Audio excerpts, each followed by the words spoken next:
Hello दोस्तों इस video में हम लोग 25 जनवरी 2023 का जो साइंस और मैथ का पेपर 2 हुआ था उसमें से साइंस के क्वेश्चन को हम लोग करने जा रहे हैं। तो चलिए हम लोग स्टार्ट करते हैं। दोस्तों स्टार्ट करने से पहले मैं बता दूं, प्रीवियस ईयर का पेपर अगर आप चाहते हैं डाउनलोड करना, 2011 से लेकर 2023 तक का पीडीएफ मिल जाएगा, आपको आंसर के साथ मिलेगा। डिस्क्रिप्शन में लिंक दिया गया है, वहाँ पे जाके आप टेलीग्राम को ज्वाइन कर लीजिए। वहाँ पे सारा पेपर आपको आंसर के साथ मिल जाएगा। एसएसटी का मिल जाएगा, साइंस का मिल जाएगा और पेपर 1 भी आपको मिल जाएगा, ठीक है। और वहाँ से आप एक बेहतरीन तैयारी कीजिए, इंग्लिश में और हिंदी में दोनों में है, इसीलिए आपको समझने में क्वेश्चन आसानी होगा। शुरुआत करते हैं। इस वीडियो में हम लोग जानेंगे पेपर 2 जो हुआ था उसके साइंस वाला क्वेश्चन को, ठीक है। तो पहला जो क्वेश्चन है उसको देख लीजिए। पहला क्वेश्चन है, जब तांबे के बर्तन को लंबे समय तक आर्द्र हवा में रखा जाता है तब वह मंद हरी परत ग्रहण करता है, यह हरा पदार्थ क्या है। तो देखिए, कॉपर का जो क्रोजन होता है उससे रिलेटेड बार बार क्वेश्चन पूछा जा रहा है, ठीक है। तो देखिए, कॉपर क्या होता है, कॉपर जो होता है Cu होता है, वो कार्बन डाइऑक्साइड से, ठीक है, वाटर से रिएक्शन करके बनाता है, अपने ऊपर एक ग्रीन लेयर बनाता है, अपने ऊपर एक ग्रीन लेयर बनाता है। उसी के बारे में ये क्वेश्चन कह रहा है। अब ये जो ग्रीन लेयर होता है ये कॉपर कार्बोनेट भी होता है और कॉपर हाइड्रो ऑक्साइड भी होता है। कॉपर हाइड्रो ऑक्साइड और कॉपर कार्बोनेट का लेयर होता है, ठीक है। इसको याद रखिएगा, बहुत ही इंपॉर्टेंट है। तो कह रहा है यह जो हरा लेयर है, ग्रीन लेयर जो है, वो उसका फॉर्मूला क्या है। कॉपर ऑक्साइड नहीं, कॉपर हाइड्रो ऑक्साइड हाँ, कॉपर कार्बोनेट का मिश्रण सही बात है, कॉपर ऑक्साइड नहीं, कॉपर हाइड्रो ऑक्साइड और कॉपर सल्फेट नहीं।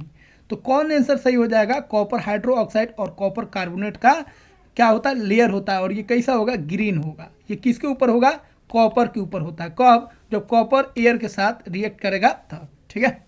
जिस तरह सिल्वर एयर के साथ रिएक्ट करके अपने ऊपर जो है एक ब्लैक कोटिंग बनाएगा, उसी तरह आयरन जो है अपने ऊपर एक, ठीक है, ब्राउन लेयर बनाता है जिसको हम लोग जंग बोलते हैं, रस्ट बोलते हैं।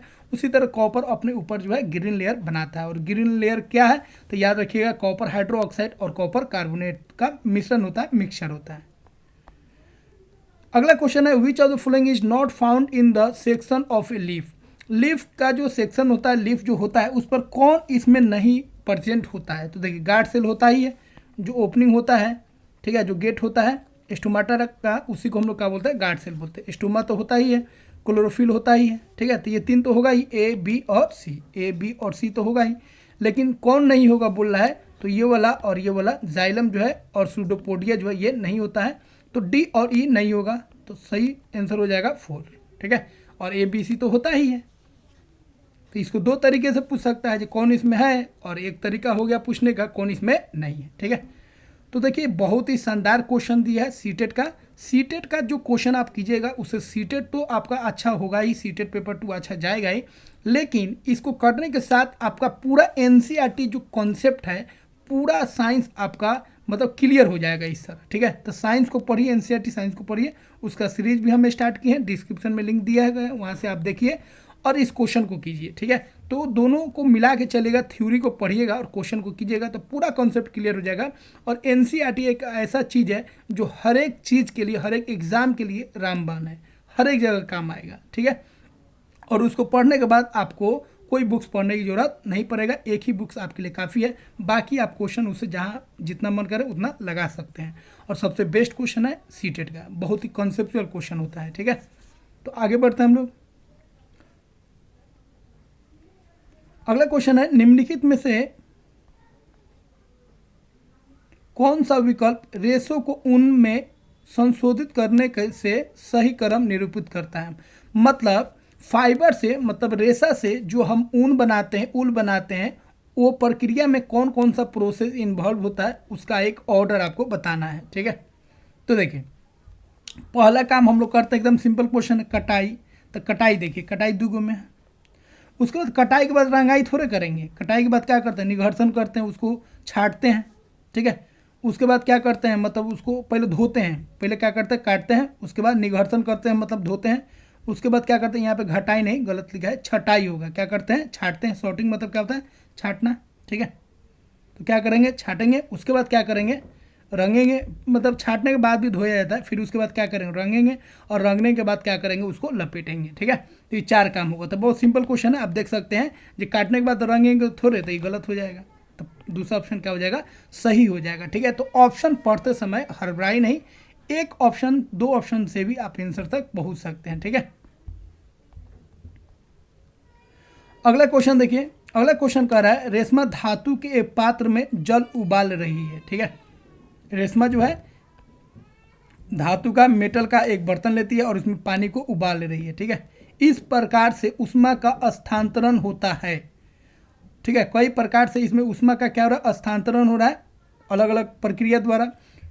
जैसे कुछ ज्वाला पर रखे पात्र के हैंडल पर ऊष्मा स्थानांतरित हो रहा है।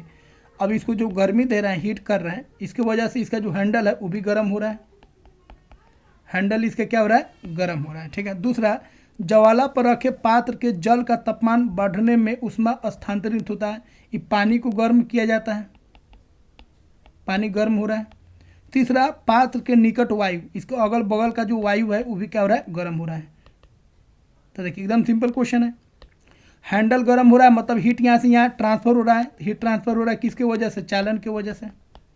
और पानी जो गर्म हो रहा है, ठीक है, तो पानी जो गर्म हो रहा है, किसी बर्तन में रखे पानी जो गर्म होता है वो किसके कारण, वो होता है संवहन के कारण। ठीक है, और अगल बगल में बिना टच के अगर कोई चीज़ गर्म हो रहा है तो वो किसके कारण, विकिरण के कारण। विकिरण में जो वायु है या पानी है जो गर्म हो रहा है बिना टच के, देखिए डायरेक्ट कोई टच नहीं है, फिर भी यहाँ का वायु जो है गर्म हो रहा है किसके कारण, विकिरण। तो पहला हो जाएगा चालन, दूसरा हो जाएगा संवहन, और तीसरा हो जाएगा विकिरण। तो पहला ऑप्शन क्या हो जाएगा, सही हो जाएगा। ये सिंपल कॉन्सेप्ट है, एनसीईआरटी में दिए, हम पढ़ाए भी हैं, तो वहाँ से आप उसको पूरा कर लीजिएगा। ठीक है, बहुत इंपॉर्टेंट है, इस पर बार बार क्वेश्चन पूछा जाता है। ठीक है, अगला क्वेश्चन है, litmus is the most commonly used natural indicators. ठीक है, कोई पदार्थ प्रकृति में अम्लीय है या क्षारीय है, यह जांचा जाता है किससे, लिटमस से। ठीक है, लिटमस का निष्कर्षण कहाँ से होता है, तो लिटमस हम लोग कहाँ से प्राप्त करते हैं, तो लिटमस हम लोग प्राप्त करते हैं किससे, ठीक है, लाइकेन से। किससे, लाइकेन से। ठीक है, तो क्या हो जाएगा, तीसरा ऑप्शन शैक से। तो लाइकेन एक प्लांट होता है जिसमें फंगी होता है, एल्गी होता है, दोनों का मिक्सचर होता है, और जो लिकेन होता है इसी से हम लोग लिटमस पेपर प्राप्त करते हैं, बनाते हैं। और लिटमस जो होता है किस कलर का होता है, ओरिजिनल में ये कलर होता है पर्पल। ठीक है, तो सारा बात एनसीईआरटी में है, उसको थोड़ा पढ़िएगा तो आपको और फायदा करेगा। अगला क्वेश्चन है, कहा लोग जो है एनसीईआरटी से भागता क्यों है, हमको समझ में आता नहीं। इसको अगर कर लीजिएगा, हर एक एग्ज़ाम, बीपीएससी का हो, यूपीएससी का हो, बिहार पुलिस हो, कोई भी पुलिस एग्ज़ाम हो, एसएससी हो, बीएसएससी हो, कोई भी एग्ज़ाम हो, इंडिया का जो भी एग्ज़ाम है ना, एनसीईआरटी आप कवर कर लिए, आपका 80% काम बन गया। ठीक है, 20% इधर उधर का जो फैक्ट वैक्ट होता है, लूसेंट का, वो सबको याद कर लीजिएगा, काम आपका 100% हो जाएगा। बट बच्चा इसी से भागता है। इसका 2 कारण हो सकते हैं, या तो एनसीईआरटी समझ में नहीं आता है, या एनसीईआरटी का सही टीचर मिल नहीं पाता है। ठीक है, तो हम कोशिश कर रहे हैं कि आपको एनसीईआरटी हम पूरा पढ़ाएं। अभी अगर जल्दबाजी में है, समय नहीं है, तो आप क्वेश्चन को कीजिए, और फिर जब उसे फ्री हो जाएगा तो आप एनसीईआरटी जरूर पढ़ लीजिएगा। एक बार पढ़ लीजिएगा तो ये हमेशा के लिए आपका एक बेस हो जाएगा, एक नोट्स हो जाएगा, जिससे जो भी एग्ज़ाम हो उस एग्ज़ाम में साइंस का जो भी क्वेश्चन आएगा उसको आप आसानी से क्रैक कर सकते हैं, बना सकते हैं। ठीक है, तो देखिए अगला क्वेश्चन हम लोग देख लेते हैं। अगला क्वेश्चन क्या कह रहा है,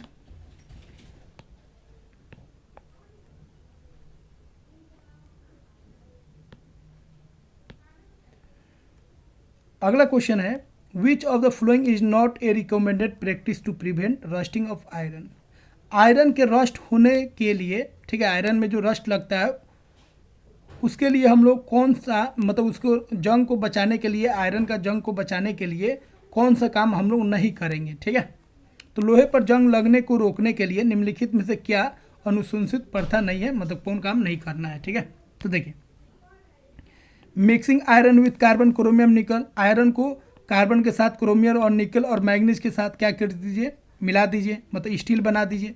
तो आयरन का स्टील बना देंगे तो भी क्या हो जाएगा, आयरन सेफ हो जाएगा, रस्ट उसमें नहीं लगेगा। ठीक है, अगला है, ठीक है, लेयर ऑफ जिंक या क्रोमियम। आयरन के ऊपर लेयर बना दीजिए जिंक का या किसका, ठीक है, क्रोमियम का, तो भी आयरन क्या हो जाएगा, सेफ हो जाएगा। तीसरा है greasing the piece of iron, iron में क्या कीजिए, ग्रीस करते रहिए, जैसे गाड़ी वाड़ी का जो भी हम लोग का आयरन पार्ट्स होता है, ठीक है, या खिड़की में या गेट वोट में जो आयरन का होता है, चलाने वाला जो होता है, गेट हम लोग बंद करते हैं, उसमें भी हम लोग क्या करते हैं, ग्रीजिंग कर देते हैं। गाड़ी में भी क्या करते हैं, ग्रीजिंग कर देते हैं।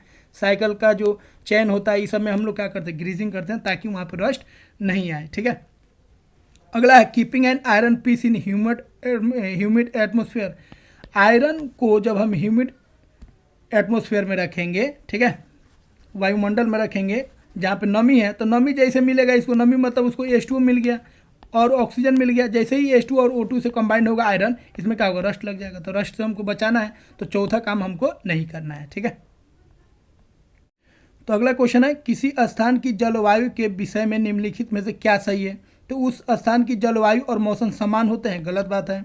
किसी स्थान पर वायुमंडल की दिन प्रतिदिन की स्थिति जलवायु होती है, नहीं, दिन प्रतिदिन की स्थिति को क्या बोलते हैं, मौसम बोलते हैं, जलवायु नहीं बोलते हैं।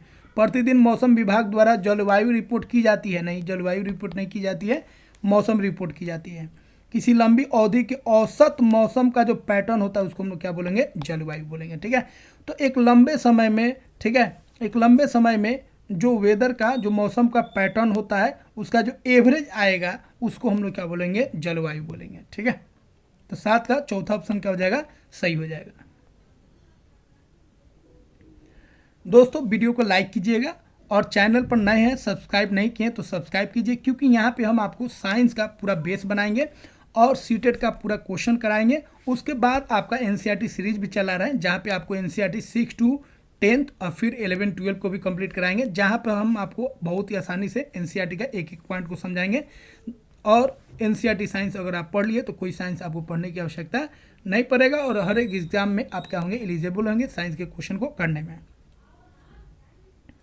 अगला क्वेश्चन हम लोग देख लेते हैं। अगला क्वेश्चन कहता है अरीबा ने किसी मृदा के नमूने में नमी की मात्रा परिकलन करने के लिए एक क्रियाकलाप किया। ठीक है, अरीबा ने क्या किया, एक एक्सपेरिमेंट किया, ठीक है, चेक करने के लिए जो कितना नमी है, ठीक है, सॉइल में कितना नमी है।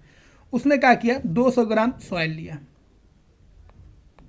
क्या लिया, सॉइल, मिट्टी लिया, और अखबार पर धूप में फैला दिया और इसको धूप में रख दिया। अब जैसे धूप पड़ा तो क्या हुआ, इसका वेट हो गया 180 ग्राम, मतलब इसमें से 20 ग्राम पानी जो है उड़ गया। ठीक है, तो कहता है 2 घंटे के पश्चात मृदा का भार 180 ग्राम हो गया। कितना हो गया, 180 ग्राम हो गया। तो मृदा में नमी कितना प्रतिशत है, तो कितना पानी उड़ गया, पानी जितना होगा उतना नमी होगा, तो 20 ग्राम उड़ गया। अब पहले वेट कितना था मिट्टी का, 200 अगुना 100, कितना हो गया, 10%, तो नमी कितना था, 10%। ठीक है, अगला क्वेश्चन है which one of the following option is incorrect about human circulatory system. ठीक है, जो मानव में परिसंचरण तंत्र है उसके बारे में कौन सा कथन गलत है उसको आपको बताना है। तो मानव हृदय जो होता है उसमें 4 कोष्ठ होता है, 4 स्ट्रक्चर होता है, 4 चैम्बर होता है, सही बात है। दूसरा है फुफ्फुस धमनी कार्बन डाइऑक्साइड समृद्ध रक्त को फेफड़ों तक ले जाती है, ये भी बात क्या है, सही है। क्या कि धमनी जो होता है आर्टरी का काम ही होता है, ये हार्ट से ब्लड को बाहर करता है। ठीक है, तो हार्ट से जो बाहर करेगा ब्लड को उसको आर्टरी बोलेंगे, और वो जब लंग्स में जाएगा तो उसको हम लोग क्या बोलेंगे, फुफ्फुस धमनी बोलेंगे। ठीक है, अगला है हृदय के कोष्ठों को पेशियों का लयबद्ध सिकुड़ता एवं विस्तृत होना हृदय गति है। तो हृदय गति आपको बता चुके हैं, हृदय गति का मतलब होता है जो हार्ट है कितना बार कॉन्ट्रैक्ट किया और कितना बार वो रिलैक्स हुआ। ठीक है, कितना बार फैला और कितना बार सिकुड़ा, उसी को हम लोग क्या बोलते हैं, हृदय गति बोलेंगे। ठीक है, अगला है ऊपरी 2 कोष्ठ निलय कहलाते हैं और निचले 2 जो कोष्ठ होते हैं, चेंबर जो होते हैं, उसको अलिंद बोलते हैं। तो ये गलत है। ऊपर वाला जो होता है, ठीक है, 4 चेंबर हो गया, ऊपर वाला जो होता है उसको हम लोग क्या बोलते हैं, अलिंद बोलते हैं। ठीक है, और नीचे वाला जो होता है उसको हम लोग क्या बोलेंगे, उसको हम लोग बोलेंगे नीलय। तो ये गलत हो गया, क्या कि उल्टा लिखा है। ठीक है,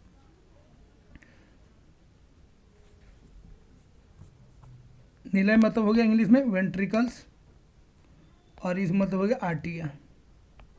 ठीक है, तो ध्यान रखिएगा। तो चौथा ऑप्शन क्या हो जाएगा, सही हो जाएगा, क्योंकि यहाँ पे इनकरेक्ट ऑप्शन को चुनना था।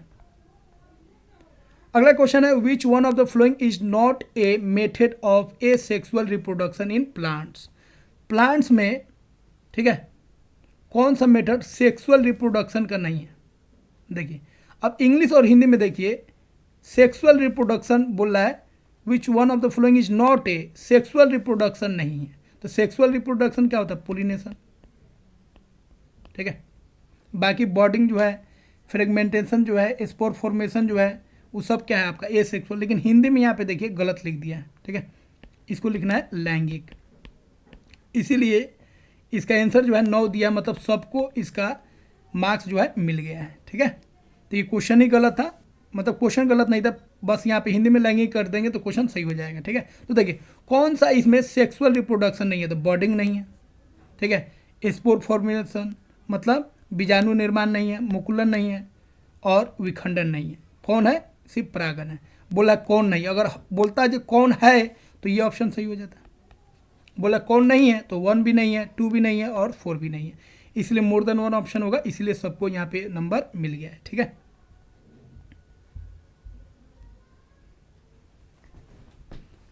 अगला क्वेश्चन है, अहमद प्रतिदिन पैदल अपने विद्यालय जाता है, ठीक है, अपना स्कूल जा रहा है अहमद। एक विशेष दिन उसने घर से विद्यालय जाने में 30 मिनट का समय लिया, ठीक है। एक दिन का हुआ, वो अपना विद्यालय जाने में कितना समय लेता है? 30 मिनट ले लेता है, ठीक है। यदि उस दिन उसकी औसत चाल दिया हुआ है तो कितना समय लिया? 30 मिनट। और इसका स्पीड कितना है? 0.5 मीटर पर सेकेंड। अब आपको डिस्टेंस निकालना चाहिए, कितना दूरी वो तय किया। यहाँ पे क्या हो जाएगा? 30, अब मिनट है तो सेकेंड में बदलिए, क्या कि यूनिट सेम रहना चाहिए। तो 30 गुने कितना हो गया? 60, और गुने 0.5, ये हो जाएगा आपका किस में? मीटर में, ठीक है। तो कितना हो जाएगा?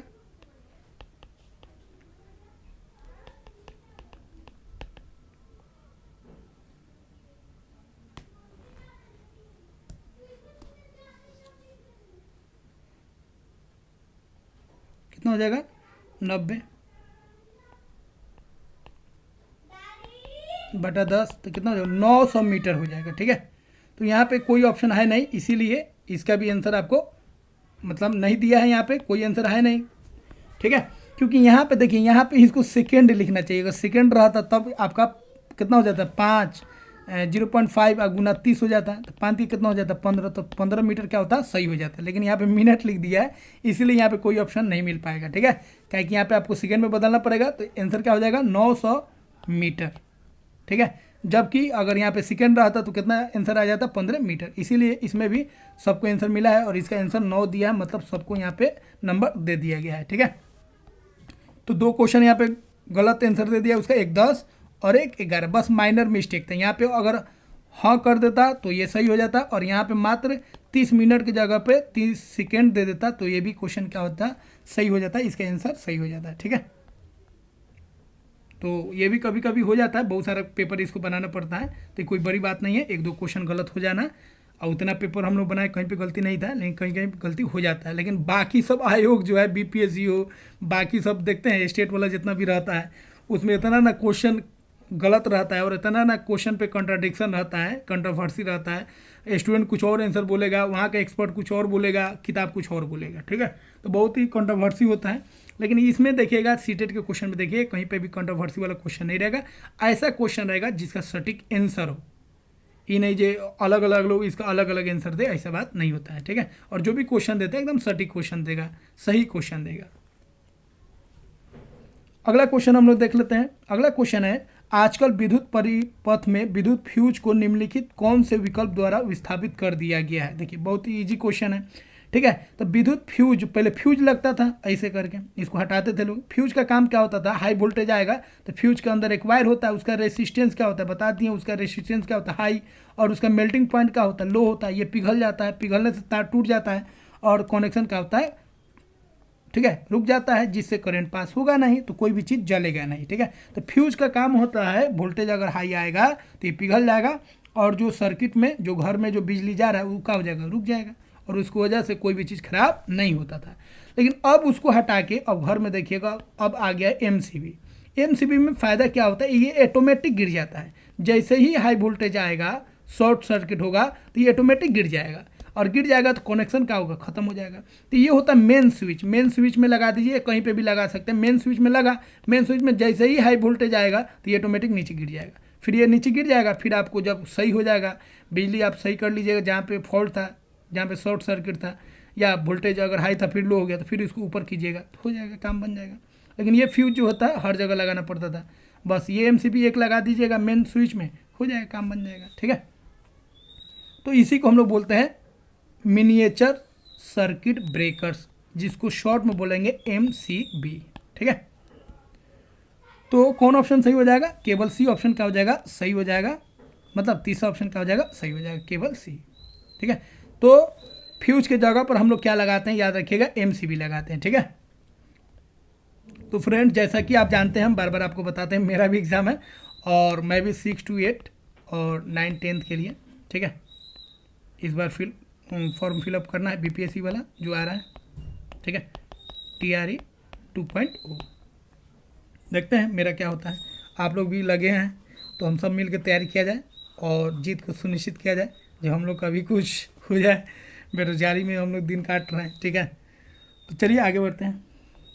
अगला क्वेश्चन हम लोग देख लेते हैं। अगला क्वेश्चन क्या कह रहा है, अगला क्वेश्चन कह रहा है, ठीक है, मैच करना है, इसको मिलान करना है। तो देखिए प्लेन मिरर का सीधा आप जानते हैं सेम साइज, ठीक है, इरेक्ट होगा, वर्चुअल होगा और सेम साइज होगा। ठीक है, तो इस तरह आसानी से मिला सकते हैं। समतल दर्पण क्या होगा, सीधा होगा, आभासी होगा और समान होगा। ठीक है, और देखिए छोटा किस में बनता है, याद रखिए कॉन्वेक्स में। उत्तल दर्पण जो होता है उसमें क्या बनता है, छोटा बनता है, याद रखिएगा। ठीक है, तो 2 को मिल गया, 1 का हो गया बी, 1 का बी और 3 का हो गया ए, 3 का ए। तो देखिए 1 का बी, 3 का यही हो गया। अब ये इसे मिल जाएगा डी से। अवतल दर्पण में क्या होता है, वास्तविक और उल्टा प्रतिबिंब बनेगा। ठीक है, जब वस्तु दर्पण के अति निकट रखी गई हो। तो क्या हो गया, इस तरह हम लोग मिला लिए, तीसरा ऑप्शन क्या हो जाएगा, सही हो जाएगा। ठीक है, तो इस तरह आप देखिए ट्रिकी वे में, जरूरी नहीं है जो जितना ऑप्शन आप जानते हैं, जरूरी नहीं है, 1-2 ऑप्शन एकदम अलग दे देगा। इसीलिए देखिए जो उससे कहाँ तक आपका आंसर बन पा रहा है, तब आप उसको मिलान कीजिए, एक एक करके मिलाएगा तो आंसर तक पहुँच जाइएगा। ठीक है, अगला क्वेश्चन है, कंसीडर द फ्लोइंग सरफेस। ठीक है, 4 गो सरफेस दिया हुआ है। S1 में क्या है, मार्बल में है। ठीक है, विथ वाटर, मार्बल है और वाटर है, मार्बल प्लस वाटर। ठीक है, ड्राई मार्बल है। उसके बाद है marble floor with oil, marble में क्या है, आयल है। अगला है marble with newspaper on it, marble पर क्या है, न्यूज़पेपर। तो देखिए मार्बल में न्यूज़पेपर है, तो बोला है इसमें क्वेश्चन इतना कहने के बाद कहेगा जे इस पर एक टॉय, ठीक है, एक खिलौना इस पर चलाया जा रहा है, तो खिलौना का स्पीड का बात कर रहा है, किसका बात कर रहा है, स्पीड का। ठीक है, इसी को हिंदी में देख लेते हैं हम लोग, स्पीड का बात कर रहा है। ठीक है, रूही ने अपनी खिलौना गाड़ी सभी सतहों पर दौड़ाई, सभी सतहों पर दौड़ाई, सभी सतहों पर खिलौना गाड़ी को समान बल से धक्का दिया गया। ठीक है, बल जो था सेम था, लेकिन बल सेम था लेकिन अलग अलग फ्रिक्शन है, इसीलिए गाड़ी का स्पीड क्या होगा, अलग अलग होगा। ठीक है, अब कह रहा है सतह S1 हो गया, S2 हो गया, S3 S4 और जो तय किया गया दूरी D1 D2 और D4। ठीक है, अब बोलता है इसमें से आपको बताना है वृद्धि क्रम में सबसे कम दूरी किस में होगा, तो सबसे कम दूरी किस में होगा, पेपर वाला में। तो सबसे कम दूरी होगा आपका D4। उसके बाद कौन होगा भाई, उसके बाद होगा संगमरमर वाला, लेकिन संगमरमर में कौन वाला होगा, जो सूखा होगा। ठीक है, उसमें थोड़ा स्पीड का होगा, ज़्यादा होगा। ठीक है, उससे ज़्यादा स्पीड किस में होगा भाई, उससे ज़्यादा स्पीड होगा जिसमें पानी फैला हुआ है, उस पर जल्दी गाड़ी पीस लेगा। ठीक है, उससे अधिक क्या होगा, जिसमें तेल फैला हुआ है, डी। तेल वाला कितना हो गया, ये वाला हो गया, सूखा वाला हो गया D2 और गीला वाला हो गया D1 और ये हो गया आपका D3। तो D4 हो जाएगा, D2 D1 और D3। ठीक है, ये वाला ऐसा सरफेस था जिसमें क्या था, पेपर था और मार्बल था। इसमें क्या था, इसमें आपका सूखा था, कुछ नहीं था। और ये क्या था, आपका पानी वाला था और ये वो क्या था, तेल वाला। तो तेल में अगर गाड़ी को दौड़ाएगा तो तेज़ी से दौड़ेगा, क्योंकि यहाँ पे फ्रिक्शन बहुत कम होगा, यहाँ पे थोड़ा फ्रिक्शन थोड़ा बढ़ जाएगा, सूखा में थोड़ा और बढ़ जाएगा। और पेपर लगाएंगे, पेपर रहेगा टाइल्स पे, तो वहाँ पे जो है और भी अधिक हो जाएगा फ्रिक्शन। जितना फ्रिक्शन अधिक होगा उतना ही गाड़ी का स्पीड घट जाएगा। ठीक है, तो बढ़ते क्रम में लिखना था, बहुत ही अच्छा क्वेश्चन है ये। तो इस तरह पहला ऑप्शन क्या हो जाएगा, सही हो जाएगा। ठीक है, अगला क्वेश्चन है, बल के संदर्भ में कौन सा विकल्प गलत है। ठीक है, फोर्स के बारे में बताना है, कौन सा जो स्टेटमेंट है गलत है। पहला स्टेटमेंट है, बल का परिमाण और दिशा दोनों होते हैं, सही बात है। फोर्स का क्या होता है, डायरेक्शन भी होता है और उसका मैग्नीट्यूड भी होता है। अगला है किसी वस्तु पर कार्य करता बल उसका आकार बदल सकता है। तो किसी भी वस्तु पर अगर फोर्स काम करेगा तो उसका आकार बदल देगा, उसका डायरेक्शन बदल देगा, ठीक है, उसका साइज बदल देगा, ठीक है, उसको थोड़ा मतलब उसको डिसफॉर्म कर सकता है, उसके आकार को बदल सकता है, ठीक है, उसके आयतन को बदल सकता है। बल किसी वस्तु के संपर्क में आए बिना उस पर कार्य कर सकता है, सही बात है। कांटेक्ट में आए या नहीं है, दो तरह का फोर्स भी होता है, contact force, non contact force ना। जैसे ग्रेविटेशनल फोर्स है, वो वस्तु के कांटेक्ट में नहीं है फिर भी उसको खींच रहा है, तो ये तीनों क्या हो जाएगा, सही हो जाएगा। चौथा है किसी वस्तु पर बल तभी लगता है जब उससे धक्का दिया जाता है, गलत बात है। आप धक्का दीजिए तब या उसको खींचिए तब, तभी बल लग रहा है। नहीं भी खींचिएगा तब भी जो है गुरुत्वाकर्षण बल, ग्रेविटेशनल फोर्स लग रहा है, किसके द्वारा, अर्थ के द्वारा। तो ये भी क्या हो जाएगा, गलत हो जाएगा, और तीनों क्या हो जाएगा, सही हो जाएगा, ठीक है। तो धक्का देने से केवल फोर्स नहीं लगता है। अगला है loudness of sound is proportional to the square of the vibration produced the sound. ध्वनि की उच्चता जो होता है, ठीक है, जो लाउडनेस होता है ध्वनि उत्पन्न करती कंपन की के वर्ग के समानुपाती होता है, ठीक है। तो ये आपको याद ही रखना है, आपको बता दिए हैं, जितना एम्पलीट्यूड हाई होगा, एम्पलीट्यूड जितना हाई होगा उतना ही आपका क्या होगा, जो साउंड होगा उतना ही लाउडर होगा, उतना ही तेज होगा, ठीक है। तो साउंड लाउडर है मतलब एम्पलीट्यूड क्या है, हाई है। और एक रिलेशन होता है, याद रखिएगा, लाउडनेस जो होगा एम्पलीट्यूड के स्क्वायर के क्या होगा, डायरेक्टली क्या होगा, प्रोपोर्शनल होगा, ठीक है। तो एम्पलीट्यूड पर क्या होगा, निर्भर करेगा। अगला क्वेश्चन है which of the following is correct about reaction of phosphorus with water. Phosphorus और वाटर का रिएक्शन कौन सा सही है। तो देखिए फॉस्फोरस जल के साथ अभिक्रिया नहीं करता है, सही बात है। तो देखिए फॉस्फोरस को हम लोग, फॉस्फोरस जो होता है बहुत ही ज्वलनशील होता है, बहुत ही फ्लेमेबल होता है, व्हाइट फॉस्फोरस खास तौर पे। और फॉस्फोरस का इस्तेमाल माचिस को बनाने में इस्तेमाल किया जाता है, ठीक है। तो ये बहुत ही, थोड़ा सा इसको टेम्परेचर मिलेगा या थोड़ा सा इसको रगड़ दीजिए तो फॉस्फोरस जलने लगता है। तो इसको जैसे ही एयर में रखेंगे तो एयर के साथ कंबाइन हो जाएगा, इसीलिए इसको हम लोग पानी में रखते हैं। किस में रखते हैं, पानी में, क्योंकि पानी के साथ ये रिएक्शन नहीं करता है। तो कौन सही है, तो पहला सही हो गया, बाकी सब क्या हो जाएगा, गलत हो। जब रिएक्शन नहीं करता है तो ना ऑक्साइड बनाएगा, ना हाइड्रो ऑक्साइड बनाएगा, और ना ही हाइड्रोजन गैस को रिलीज करेगा, ठीक है। तो पहला ऑप्शन क्या हो जाएगा, सही हो जाएगा। अगला क्वेश्चन है निम्नलिखित में से चुंबकों के विषय में क्या गलत है। तो देखिए पहला स्टेटमेंट है मानव द्वारा निर्मित प्रथम चुंबक जो है मैग्नेटाइट है, पहले के बाद गलत हो गया। तो मैग्नेटाइट क्या है, तो मैग्नस नाम का एक लड़का था जो पहाड़ पे, ठीक है, भेड़िया ये सबको क्या कर रहा था, चरा रहा था। और ये क्या हुआ, इसके पास एगो लोहा में लगा हुआ एक क्या था, डंडा था, और ये लोहा जो है इस पहाड़ से चिपक रहा था बार बार, ठीक है। तो बाद में देखा गया, खोजबीन से पता चला कि इसमें एक गुण था जिस मतलब जो चीज़ों को, लोहा को खींच रहा था, और इसी को नाम दे दिया गया मैग्नेटाइट। क्या दे दिया, मैग्नेटाइट। तो ये जो मैग्नेटाइट था ये कौन रूप था, प्राकृतिक रूप है, नेचुरल है, ठीक है, प्राकृतिक है, याद रखेंगे, ठीक है। तो ये क्या होगा, मानव निर्मित नहीं है, गलत हो गया। अगला है चुंबक लोहे, निकेल और कोबाल्ट को आकर्षित करता है, सही बात है। चुंबक जो होता है, मैग्नेट जो होता है, लोहा को, निकेल को, कोबाल्ट को क्या करेगा, अट्रैक्ट करेगा। यह हमेशा जैसे ही मैग्नेट को छोड़ दीजिएगा तो यह नॉर्थ और साउथ डायरेक्शन में क्या होगा, घूम जाएगा, सही बात है। तीसरा हो गया। चौथा है क्षण चुंबक के ध्रुव उसके सिरा के निकट होता है, जो बार मैग्नेट होता है, ठीक है, उसका जो इंड होता है उसी पे पोल होता है, इधर हो जाएगा नॉर्थ, इधर हो जाएगा साउथ, या इधर होगा नॉर्थ, इधर हो जाएगा साउथ। तो जो पोल है, जो ध्रुव होता है, वो कहाँ पर है, इस बार मैग्नेट में एंड पर है, अंतिम में है, ठीक है। तो तीनों स्टेटमेंट सही हो जाएगा, और गलत स्टेटमेंट कौन हो जाएगा, पहला वाला, क्योंकि याद रखिएगा मैग्नेटाइट जो है वो मानव निर्मित नहीं है, वो प्राकृतिक चुंबक है, ठीक है। तो यहाँ पे गलत चुना था, तो पहला क्या हो जाएगा, गलत। अगला क्वेश्चन है बहुत ही आसान है। क्वेश्चन कर रहा है मानव कर्ण के लिए श्राव आवृत्तीय का सनीकर प्रास क्या है। देखिए कितना खतरनाक हिंदी लिखा है, ठीक है। What is the approximate range of audible frequency, ठीक है। इसीलिए बोला जाता है, हम भी बोलते हैं कि हिंदी और इंग्लिश को मिक्स करके ही पढ़िए, तभी क्वेश्चन को आप आसानी से समझ पाइएगा, ठीक है। इसीलिए इंग्लिश वर्ड को जो टर्म है उसको जरूर ध्यान रखिएगा, फ्रीक्वेंसी क्या है ऑडियोबल मतलब क्या होता है, ठीक है, अप्रोक्सीमेट मतलब क्या होता है, ये सब आपको पता ही होगा। तो थोड़ा थोड़ा प्रैक्टिस कीजिएगा तो आसान हो जाएगा। इसीलिए सीटेट पेपर जब भी प्रीवियस ईयर कीजिएगा, इसीलिए हम आपको दे दिए हैं, क्या कि प्रीवियस ईयर पेपर आप किसी भी कंपनी का ले लीजिए 2011 से लेकर 2023 तक, मतलब 21 का पूरा नहीं मिलेगा और 22 का पूरा नहीं मिलेगा। 21 और 22 को कर लीजिएगा, बाकी कोई करने की जरूरत नहीं है, क्योंकि पहले वाला जो प्रीवियस ईयर क्वेश्चन है उसका कोई मतलब नहीं है, उसका ईजी लेवल है, उसको कीजिएगा नहीं कीजिएगा कोई फर्क नहीं पड़ेगा।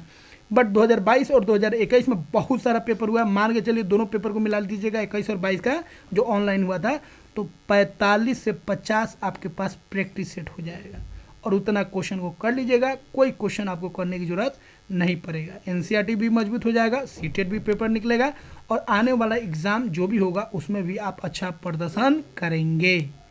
समझे, ध्यान रखिएगा, इस बात को हम बार बार बोलते हैं। इसीलिए इंग्लिश और हिंदी दोनों में क्वेश्चन कोशिश कीजिए करने का, क्योंकि जब एकदम शुद्ध हिंदी लिखेगा तो दिक्कत हो जाएगा। तो यहाँ पे ऑडिबल फ्रीक्वेंसी जो होता है ह्यूमन ईयर का कितना होता है, 20 हर्ट्ज से 20,000 हर्ट्ज होता है, ठीक है। तो इस तरह हम लोग 20 क्वेश्चन को कंप्लीट कर चुके हैं। अगर आप अभी तक चैनल को सब्सक्राइब नहीं किए तो सब्सक्राइब कर लीजिए और टेलीग्राम चैनल से जुड़ जाइए, जहाँ पर आपको सारा प्रीवियस ईयर क्वेश्चन मिल जाएगा। दोनों लैंग्वेज में यहाँ पे दिया है, जो सीटेट का पेपर है वही डाउनलोड करके, और वहाँ पे हम आंसर को ऐड कर दिए ताकि आपको आंसर को इधर उधर से ढूंढने की ज़रूरत नहीं पड़े, क्योंकि आंसर जो है 200 पेज से अधिक में दिया है, वहाँ पे ढूंढते रह जाएगा, फिर आंसर मिलाने में आपको दिक्कत होगा, ठीक है। तो यहाँ पे आंसर भी दे दिए ताकि आपको आंसर मिलाने में कोई दिक्कत नहीं हो। सारा पेपर मिल जाएगा वहाँ से आप डाउनलोड कर लीजिए, ठीक है। और चैनल को सब्सक्राइब करना मत भूलिए और वीडियो को लाइक करना। मिलते हैं दोस्तों अगले वीडियो में। जय हिंद दोस्तों।